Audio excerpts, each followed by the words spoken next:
3, 2, 1.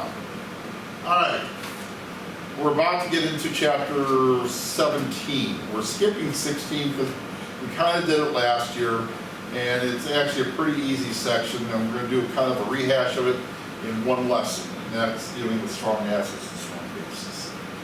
The 3 definitions of acids were done by 3 groups of people: Arrhenius, a Swedish scientist; Untitled Lowry, a Danish scientist and American scientist; and Lewis, an American scientist.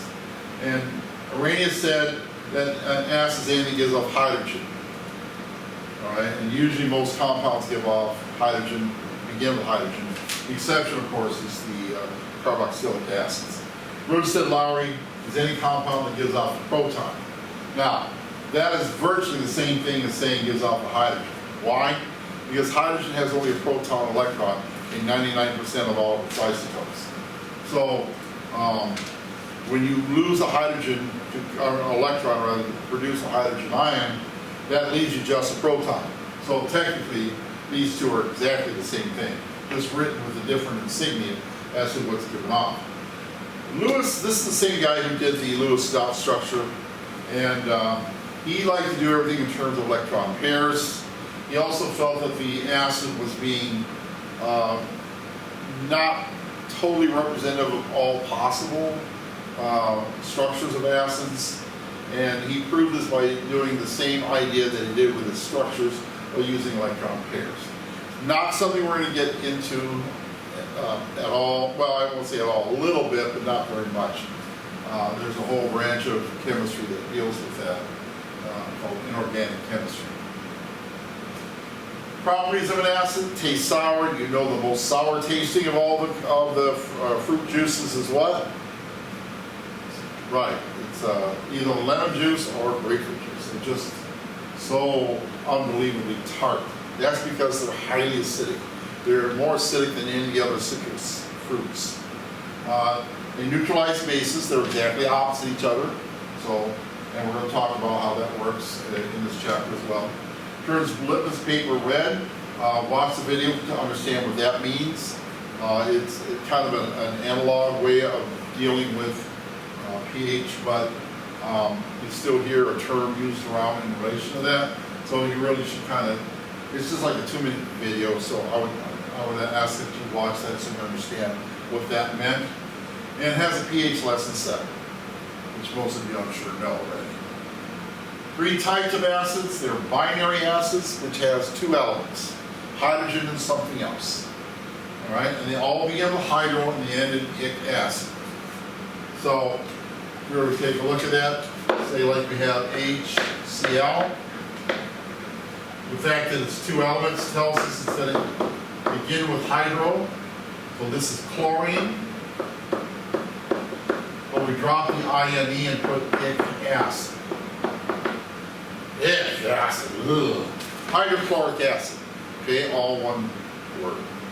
Except for the acid part. Hydrochloric is one.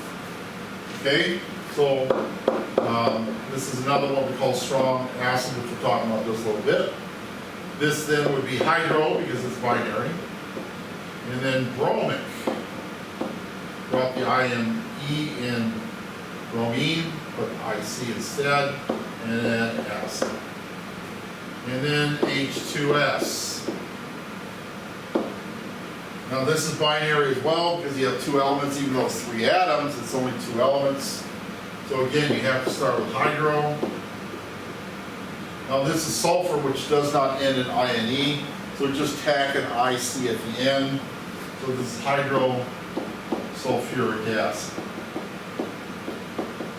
So that's how binary acids work in terms of their names. These 2 are strong, and hydriodic acid, HI, are all strong acids. And I'll explain what that means in just a little bit. All right, next up, we have oxyacids. Okay, now we talked about oxyacids in Chem 1, doing the Lewis dot structures for that.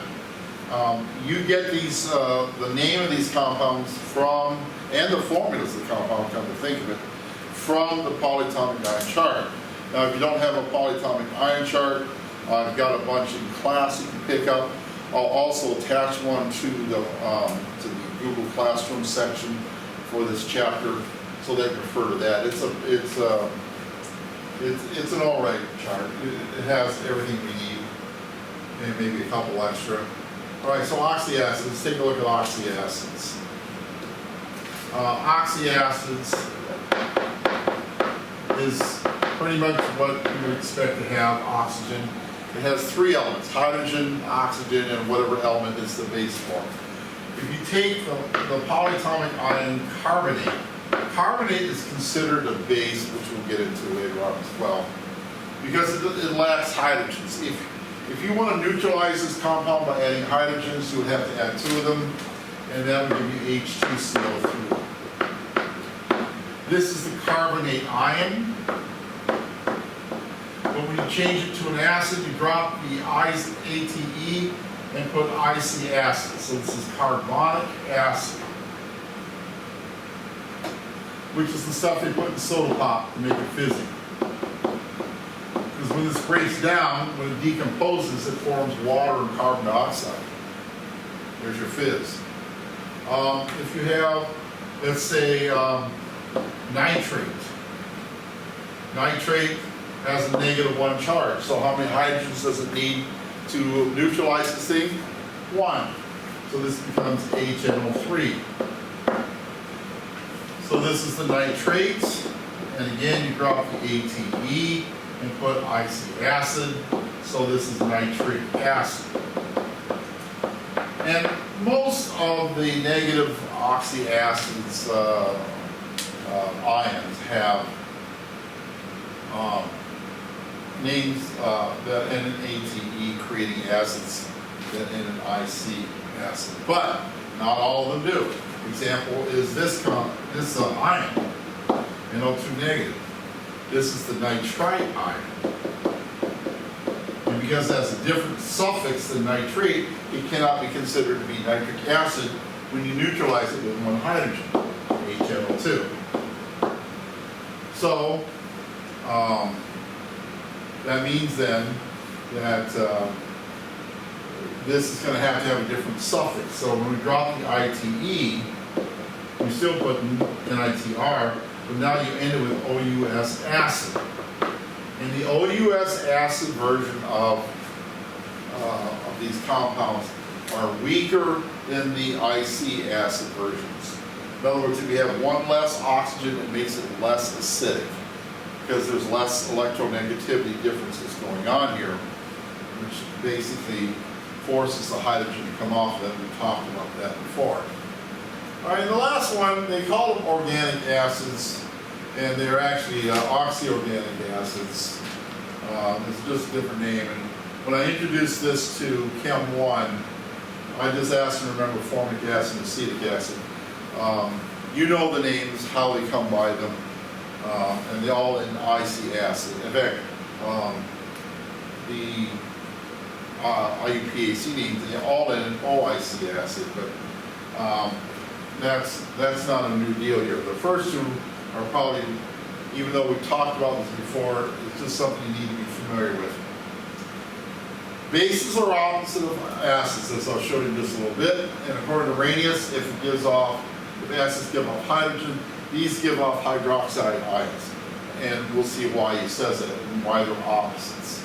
Brunstad and Lowry, this is the reason why they came up with their own definition of an acid and base. It was because the bases are too restricted by the OH negative ions. A lot of compounds that are bases do not have OH in the formulas. So they came up with this definition, which is the best working definition that we use in Algebra 2, or Chem 2 rather. Lewis deals with electron pairs, and Lewis bases give off electron pairs, which of course is opposite of the Lewis acids. And like I said, we're not going to spend a whole lot of time, but we will talk a little bit about it so you understand what's going on with that. Properties of the bases. Tastes bitter. If you accidentally get some soap or shampoo in your mouth, that is what bitter is. Oily texture. It's very greasy. If you spill some shampoo on the floor and someone steps on it, there's a good chance they might slip and get hurt. It's neutralizes an acid because it is exactly the opposite of an acid. So when the two get together, they neutralize each other. Turns litmus paper blue. Again, I've attached that video for you to watch so you can understand what that means. And the pHs are all greater than 7 for bases. Now we get into the meat and potatoes for this thing. A strong acid and strong base associates 100% water. It's not a matter of how much damage it will do. It turns out that some weak acids will do some very, very bad damage in very low diluted form. So all these can do damage to you, but it depends upon if it's full strength or not. If you had a very dilute solution of HCl, you're not going to die. And thank goodness for that, because your mouth is filled with it. You have a very small amount of hydrochloric acid in your saliva. So